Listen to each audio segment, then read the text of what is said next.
when a city council in Minnesota voted 3-2 to block a data center this morning. The crowd erupted in cheers, even as the developer warned it could cost the city $150 million. From Inver Grove Heights to Dowagiac, Michigan to Minneapolis, communities are drawing lines that the tech industry never expected to face.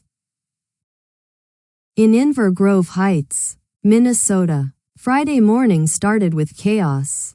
A 5-minute recess had to be called after the packed council chamber erupted in jeers before the vote even began. When the gavel finally came down, the result was 3-2. The city would impose a 1-year moratorium on new data center construction. The developer behind the project, T5 Data Centers, had already sent a warning shot, a letter threatening more than $150 million in damages if it's proposed. 55,000 square foot facility was halted. The city retained Jason Kubitschek of the Iverson Rivers law firm through the League of Minnesota Cities to defend the decision.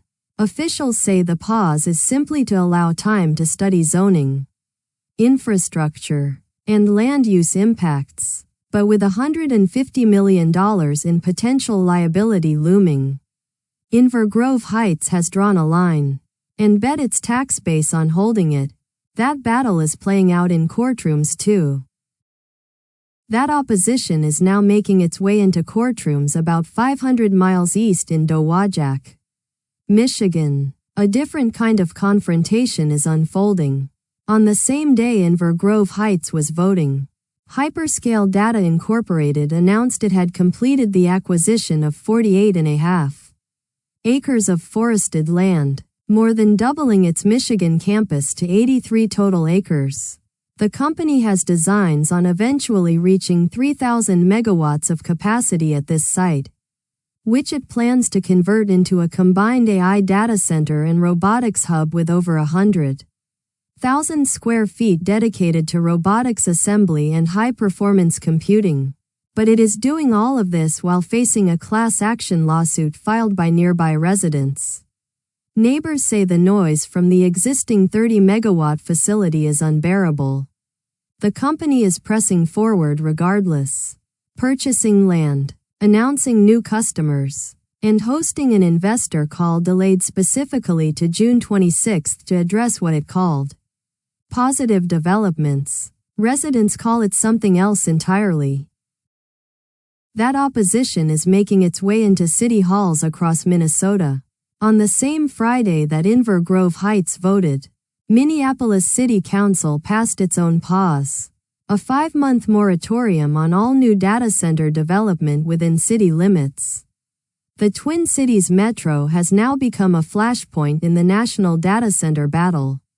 With 2 jurisdictions acting on the same day, Minneapolis officials say the moratorium gives the city time to study the full impacts of data center development, including power draw, water consumption, noise, and land use, before approving any new projects. The decision is part of a broader wave that has now produced formal moratoria in more than 69 local governments across the United States. From Denver to Baltimore to the Twin Cities, communities are buying themselves time. What they do with it may shape where the data center industry builds for the rest of the decade. And the reason this wave keeps gaining momentum comes down to one thing: resources. And the reason this legislation keeps gaining momentum comes down to one thing: resources. In Virginia, the state that hosts more data centers than anywhere else on Earth, a drought emergency is forcing an uncomfortable question. Who gets the water? About 1/3 of the state is now under extreme drought conditions. And Governor Abigail Spanberger is urging all Virginians to conserve.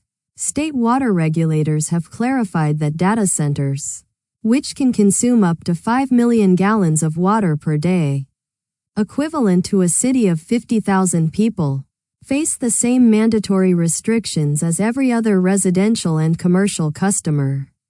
There are no carve-outs, no exceptions. No priority access for the tech giants. In Loudoun County alone, more than 300 data centers operate in what locals call Data Center Alley. For residents already competing with those facilities for electricity and road space. Now they are competing for water too. The pressure on the grid is only half the story. Water tells the other half. Qualcomm made a surprising move this week, unveiling a new AI-optimized data center central processing unit and signing Meta Platforms as its inaugural major customer. The announcement marks Qualcomm's first serious push into data center silicon territory long dominated by NVIDIA, AMD, and Intel. Meta is expected to use the new chips to power AI inference workloads across its global data center fleet, which runs to nearly 2 million servers. Analysts say the deal signals that the AI chip market is beginning to fracture, with hyperscalers increasingly willing to diversify away from NVIDIA's dominance as supply constraints and pricing pressure mount. For Qualcomm, the Meta deal provides instant credibility in a market it has long watched from the sidelines. If the chips perform as advertised, it could open the door to contracts with Amazon, Microsoft, and Google, reshaping the economics of AI infrastructure at a time when every chip purchase is a multi-billion-dollar commitment. Despite the resource tensions, construction is pressing forward. Yet despite the resistance, construction is pressing forward at a scale few predicted. Deep in Texas, construction crews have broken ground on what could become one of the most powerful data center campuses in North American history. Cloudburst Data Centers has begun work on a 1.2 gigawatt flagship campus, a scale that would make it among the most powerful single-site data center facilities ever built. Texas has been aggressively positioning itself as an alternative to Virginia, offering cheaper land, abundant power from its deregulated grid, and a government that has generally been more welcoming to tech development. The Cloudburst campus will eventually draw electricity equivalent to what is needed to power a mid-sized American city. Whether the Texas grid can sustain that kind of load, especially during summer heat events, remains an open question. The Electric Reliability Council of Texas is already managing record demand this summer, and the financial commitment behind that construction is staggering. The largest data center acquisition in history is on the verge of closing.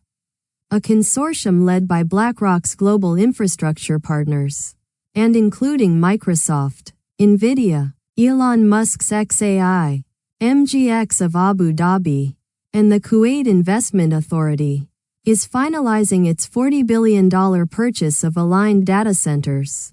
Aligned operates more than 50 campuses across the United States and Latin America, with over 5 gigawatts of operational and planned capacity. BlackRock described the deal as foundational AI infrastructure, the physical layer on which the next generation of artificial intelligence will run. The deal represents a new breed of data center ownership, not by the tech companies themselves, but by sovereign wealth funds and asset managers who see these facilities as essential public infrastructure. At $40 billion, it dwarfs every previous data center acquisition. The message it sends to markets is simple: this asset class is now too important to fail. And underlying all of this is a challenge that money alone cannot solve. A new analysis found that 2/3 of the 809 data center projects currently planned for construction in the United States are located in areas already experiencing drought conditions. According to the U.S. Drought Monitor, nearly 63% of the entire country is currently under some form of drought. The concentration of data centers in drought-stressed regions is not accidental. These facilities are drawn to locations with cheap land, available power, and cooler ambient temperatures. But cooling a data center also requires enormous amounts of water. And as drought conditions worsen, the competition between data centers, agriculture, and municipal water systems is intensifying.